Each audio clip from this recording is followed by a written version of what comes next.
হ্যাঁ হ্যাঁ বন্ধু, দেখেন এই যে বিদেশ বাড়ির খানা কিভাবে বানায়, কত কষ্ট করে ফরিদ ভাই বানাই দিয়েছে। ইনশাল্লাহ সবাই দাওয়াত রইলো, একটু পরে খাবো। এটা হচ্ছে মটর, তার মানে মটর সাথে শাক দিয়ে বানাবো। আর এই যে এটা শাক কোথায় ভাজবে মনে হয়, এইদিকে আছে খালি শাকের শাক, এটা মাছ দিয়ে শাক দিয়ে বানানো হয়েছে। তার মানে আজকে নতুন ক্যাটাগরিতে খানা খাবো, তার মানে অনলি শাক ছাড়া আর কিছু নাই। এই মাংস দেখেন, এটা কি সরি মাছ দিয়ে শাক রান্না হয়েছে।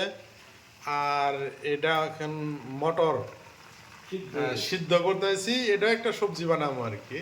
আর এই শাক আছে, এটা ভাজবো এখানে। আজকে শাক ছাড়ার কিছু নেই, শাকের শাকের সব কিছু শাক, মানে খানা আছে সব শাক হবে আজকে, অন্য কোনো খানা নেই। মানে খানা অন্য আজকে এগুলা বাজার করে আনা তুললাম, স্কচ ইনশাল্লাহ কালকে খাবো সকালে। এটা এই যে মটর আছে, লোকাল মরিচ, একদম লোকাল মরিচ, মানে গ্রামের, মানে খেতে থেকে তুলে আনার, একদম মরিচ খেতে থেকে তুলে আনছি টালা থেকে। এই ধইনা এগুলা আছে ইনশাল্লাহ। অল্প পরে দাওয়াত থাকলো, রান্না বাড়ার শেষে আপনাদেরকে সবাই খাবেন। আজকে মজা করে ফরিদ ভাই কি যে বানাইছে। ফরিদ ভাই আজকে স্বাদ হবে না? আচ্ছা দেখা যাবো খাইতে।